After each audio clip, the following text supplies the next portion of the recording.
Saludos a todos, muy buenas y bienvenidos a Madridismo al Día. Victoria del Real Madrid 1-3 frente al Celta de Vigo, donde el Real Madrid marcó tendencia en los primeros 30 minutos con un once titular donde, entre comillas, la sorpresa era Fede Valverde, no porque jugara, que yo en la previa ya os lo comenté, que podía jugar, también que podía haber rotaciones, y no las hubo, así que por una parte acerté y por otra no, y en lo que no acerté fue en el sistema. Un Zidane que sacó un 4-4-2 con Valverde jugando más anclado en el lado derecho, entrando en diagonales, y con un 4-4-2 para intentar dominar el partido, y eso lo consiguió tanto con balón como sin balón, en un bloque press alto en la mayoría del encuentro en estos instantes, y consiguiendo ser eficaz en el área ofensivo. No todos los partidos, al final el Real Madrid tiene que generar 6 o 7 ocasiones para ganar.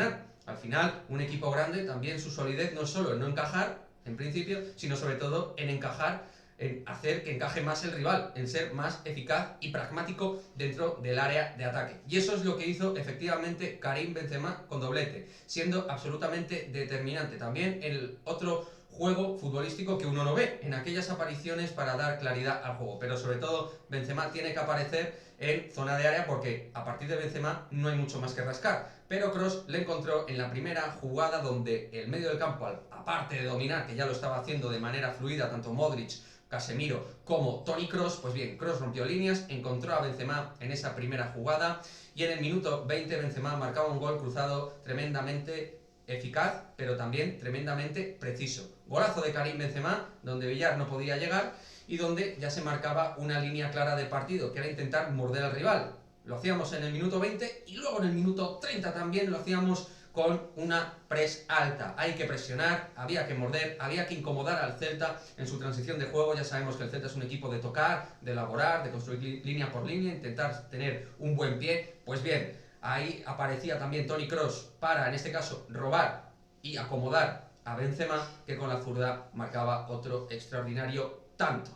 Llegaba así una fase de partido en la cual se dormía un poquito el Real Madrid, o un mucho, en algunos momentos y minutajes de la primera parte, echaba metros atrás, el Celta hacia adelante, aparecía la figura de Denis Suárez, aparecía la figura de Yago Aspas liderando la parte constructiva ofensiva del Celta de Vigo, y ahí llegaría el gol de Santi Mina, que antes ya lo había intentado de cabeza, después en una falta lateral lo consiguió tras un error flagrante de la defensa madridista. 2-1, cerrábamos la primera parte con cierta incertidumbre y sin certificar y cerrar partido. Algo que ya, sinceramente, no es la primera vez que nos pasa en esta temporada, pero sí que al final, a nivel conclusión, hay que sacarse con que sacamos los 3 puntos, con que obtenemos la victoria, porque vamos sumando partidos. Zidane está rotando poquito porque no confía en la segunda unidad, eso es algo que empezamos a ver de manera cronológica. Ya lo hablaremos porque estamos en una fase de temporada donde la segunda unidad tiene que aparecer, pero es cierto que si no dan el nivel, pues es que el técnico en este caso, Zidane, no se va a tirar piedras contra su propio tejado.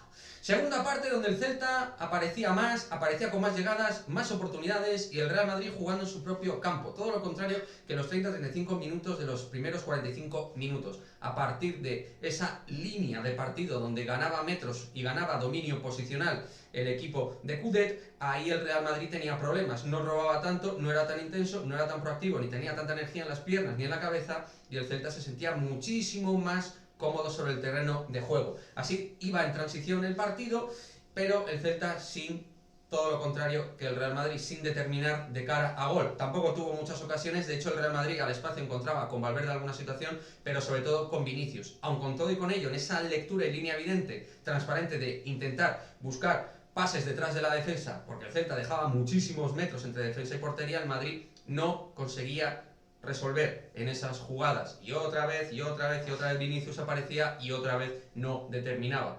Bueno, es la cara A y la cara B de Vini Junior. Ya sabemos lo que hay y a día de hoy, con su edad, parece que no lo va a mejorar. Quiero decir con su edad porque espero que sea una cuestión de edad y no una cuestión de falta de calidad en el golpeo, que es lo que muchos concluyen y muchos entienden. Yo ando en un punto gris en ese sentido. Solo un cambio, Marco Asensio por Toni Kroos, cambió el sistema de 4-4-2 a 4-3-3, intentando aprovechar a Asensio por el derecho y a Vinicius por el izquierdo. No lo conseguían demasiado, pero sí que es verdad que el Celta se iba cansando y el Real Madrid templando y tocando, sacando mediante triangulaciones y jugando en los vértices para que el Celta pues perdiera las marcas y así ganar los espacios.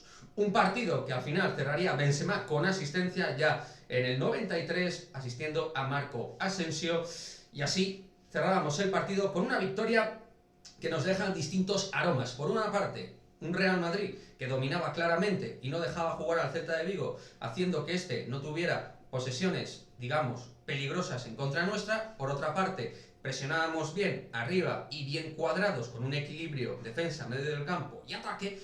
Y por otra parte, una segunda unidad que iba poco a poco cansándose a nivel del paso del tiempo, iba dando otras sensaciones, iba dando otra cara en el partido y haciéndole crecer al rival. Nos quedamos con un poco el Jekyll and Hyde de este Real Madrid, pero sobre todo nos quedamos con los 3 puntos y la victoria madridista para seguir compitiendo esta liga a la espera de también los resultados de Barça y Atlético de Madrid. Deja tu comentario, suscríbete, nos vemos en el próximo vídeo, adiós.